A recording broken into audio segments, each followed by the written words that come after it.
All right, and folks, we got an ACC game that has.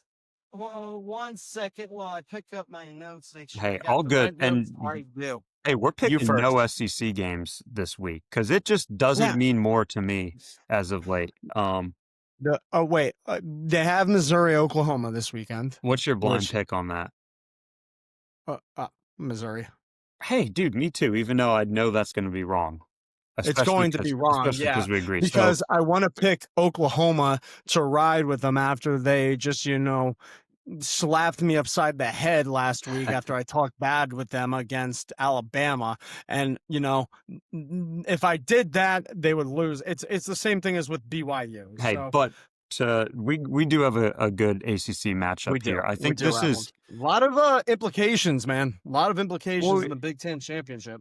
Big Ten championship. Yeah, certainly. Wow, not really. No, Jesus. this is like this is the same thing as the USC Oregon game. Essentially, you could consider this a playoff game. Yep. So, you know, fairy tale when So let say me. Pittsburgh ends up being the national champion, That would we'll be know amazing. that they literally had like a seven. Like they essentially won like the NCAA men's tournament to get there because they would have to beat Georgia Tech this week, Miami next week. They'd have to win in the ACC championship game.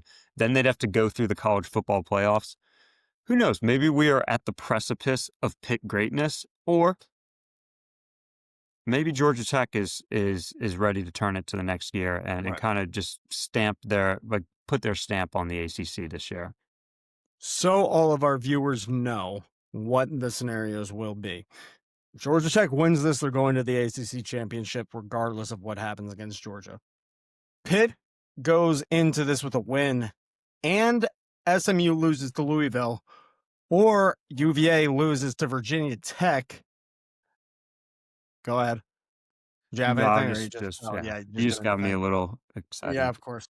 Um then they are going to the ACC championships. All right. The first thing I have noted here is Haynes King is not the problem with Georgia Tech, and I wonder how he's going to react this weekend because it is his final home game of his college career after a very long career that he has had. So that's going to be a pretty epic moment, a little bit emotions going on for our guy down there in Atlanta after having his first 3 seasons at Texas A&M. But look, so right now, Haynes King is playing some bully ball, right? He's a tough kid. They had that one slip up to North Carolina State, which obviously was a look ahead spot for them. But right now, he has 14 rushing touchdowns, which makes it his most rushing touchdowns in his entire 6 years playing as a collegiate quarterback. Granted, most of those times were when he was a backup at Texas A&M, but still counts. One thing that is very impressive about him is how accurate he is. He is a 72.7% completion guy, and that puts him at number 5 in the country. A couple number things that I wanted to point out here. All right. Looking at Boston College versus Georgia Tech. I was about to say Virginia, Jesus. Some things that I saw early on in the game, there were some holes in that offensive line shown right away, and Haynes King had to adapt. They were not protecting him well, so he had to kind of do the Thanos like gauntlet meme. Fine, I'll do it myself. Where he had to adjust his gameplay early on and start making those quick no look passes. They were able to adapt and focus on the run game early on as well. So he made some dynamic play calling. All right. One other thing that I noted was there was a lot of explosive plays that helped the Yellow Jackets early on, both with Malik Rufford and Eric Rivers. He was making some pretty good passes and runs early on to help them seal that victory. But, one other thing I wanted to say. Boston College's player Bond, who is number 11, is now the leader in Boston College receptions, passing Zay Flowers after that game. So, fun little tidbit, some trivia for everybody. The one thing I realized about this Boston College game for Georgia Tech was their run defense just gave up too easily, and that's what ultimately led to that game being a 2-point game. I still liked what I saw from Haynes King, being able to adapt to that situation and play gritty ball and still get the victory at the end. I do not think that game being that close was his fault at the end of the day. I think the offensive line and the rush defense just let him down. Okay. If Pitt somehow manages to put pressure on Haynes King early on, just like Boston College did, they do have a shot. Because I do think you and I, Kevin, both can say the way that Mason Heinschel is playing, barring what happened with Notre Dame last week, where that game just got away from them, they are far and away a better offense right now than Boston College. Okay. What else do I have here? Kev, you got anything? I what I will say is I could not agree more with your analysis on that Boston College game, which is concerning considering whenever we're in agreement, we're wrong. But no, you're completely right. Like scoring 36 points in a game where your defense couldn't get you the ball as much as you're used to having, that's that's remarkable. So it's not on Haynes Yep. King. I wasn't watching the game as closely as you to notice that there was that adjustment made. I think a quarterback like Haynes King is going to be he's going to get in his offensive linemen's asses, Yep. to hold that. But he he's gonna be hounding them all week. I think they rise to the occasion. Now, the other thing that you mentioned, it being his final home game. Um, Sometimes when a quarterback is too emotional and hyped up, it's kind of like a 3-point shooter. Sometimes anger and aggression and energy isn't what you need to play well because it's such you have to put such a fine touch on things. But Haynes King is not a precision passer. He's a backyard football player. He's a tuck it and run and put his shoulder down type player. And for that type of player, the energy that will be coming from the home crowd, just from him, like emanating from himself, is going to be huge, I think, in this Big time. in this position. I'll go I quickly think on. it's You got something? I got go something. ahead. Go All ahead. right. Go ahead. Just like a few things I noticed when I was looking at the stats of this game. Um, you know, Also couldn't agree more with your take on the Notre Dame Pitt game. They gave up 14 points in a matter of 20 seconds. You can't Yep. do that against a team like Notre Dame and expect to win. So I think It's also worth noting, I don't know if you noticed this, but their dynamic running back, Desmond Reed, who's also a short pass catcher, he went out pretty early in that yeah. game. He's got the ankle injury, and he was looking like at the beginning of the game, he could have been a producer all day. Like, the matchup with Notre Dame wasn't good, At and the then he end went they out. should So, never do the college game day game of the week. It should never start at noon. It no.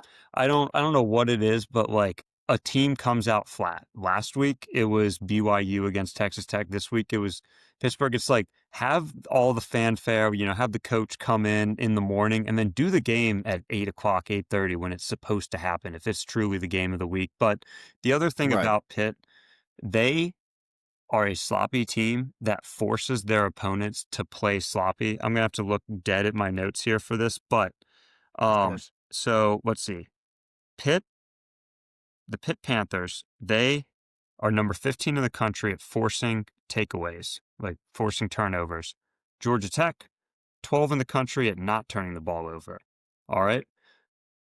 Pitt is number 1 in the country in opponent penalty yards per game.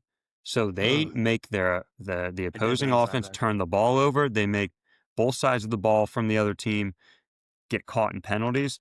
It's funny though, because Georgia Tech then, on the other hand, cannot force a turnover to save their life. They Mm, average 0.6 takeaways per game. That's 130th in the country. Meanwhile, Pitt, this is kind of where it gets interesting because Pitt averages 1.8 turnovers per game. They're 114th worst in the country at turning it over. So you have a defense in Georgia Tech that can't generate a turnover to save their life. Then you have an offense in Pitt that is just tossing the ball to the other team. So it's one of those where you're like, it's hard to kind of predict what will happen because they almost like and it goes on because then it continues going on. Pitt is number 8 in the country against the rush, opponent yards per rush. Georgia Tech number 7 in the country in yards per rush on offense. Okay. But then you go not a over good to matchup. Then you flip it. Georgia Tech is one of the worst teams in the country against the rush. They give up 5 yards per rush per play to the other offense. Meanwhile, Pitt is one of the worst teams in the country on offense rushing the ball per play. So it's just like, what's, they're so Yeah. good. Like there's elite matchups, and then there's JV level matchups going on all across this game. Uh, Yeah. what I think it It's beautiful. Yeah, I mean, I would say 7 o'clock. That's a very viewable time for most of the country. If you're at a party, if you're at a dinner, if you're at a bar, if you're at your house, maybe turn this one on, especially in the second half. I feel like this one could just be an all-time Speaking of which, classic. Kev, hold on. Keep talking for 1 second. I'm gonna reveal you get for me to reveal your pick? Yeah, go for it. I don't even think I've really led to it all that much, but yeah, Eh, I got Georgia Tech. I think it's tough because what this pick ultimately came down to was, I think Pitt's going to have an adrenaline dump after last week. I think Pitt, they they said going into the game, they kind of hedged their bets to, like, we could lose by 100, we won't care. But then they show that clip on College Game Day of Pat Narduzzi saying, "Oh, like, nobody comes in here and beats us," and he got his team riled up. It made, like, at the end of College Game Day on Saturday, I was feeling so good about my pick for Pittsburgh. Um, but yeah, I think there's Pat Narduzzi. He's a good motivator. It's going to be tough to get the boys this fired up again against Georgia Tech, knowing if they beat Georgia Tech, they still got to go into Miami next week. Sorry, at least they get Miami at home, to be fair. But they still got Miami next week, a Miami team that's going to be pissed coming off a loss to the Hokies. Like, it's going to be hard to get that team ready to play. And I think Georgia Tech's just, they're an ambush predator when you come to face. They're undefeated at home. And yeah, because of those stats I mentioned on offense and defense, I see this one being a shootout. Tyler, you got your phone call finished up? yeah, I do. Right. Look, when it comes to this game, I keep on going back to what Pittsburgh said what Pat Narduzzi said. We can lose this one by a 0, or we can lose this one by 100. It doesn't matter. Talking about Notre Dame, the ACC games matter. And he proved me right? So that leads me to believe my gambling mind is they're going to come out hot.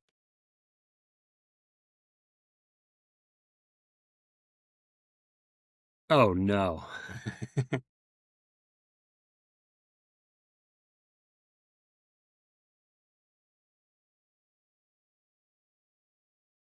Tyler, did you go on mute real quick? I think you might have muted yourself on accident. Where did I lose you? You said they're coming out hot. It was right after you clicked right after you revealed your answer. Yeah, they're coming out hot here. Everybody and their brother is taking this game to be a high-scoring fest, and everybody and their brother is taking this to be a close game. I'm just gonna pick the opposites, even though I agree with those points. I like what I'm seeing from Georgia Tech. Yeah, this is purely a vibe gut check on me a little bit, and you know what? I have been riding with Georgia Tech all year. Why stop now? So you Okay. seeing something like a 35-14 game, or something where Not a blowout, not a but blowout. more than a field goal, because I will note, Kev, it is 2.5 now on DraftKings. All right, well, let me take 2.5. Just in case All they right, end up we'll winning by circle 3. back to it.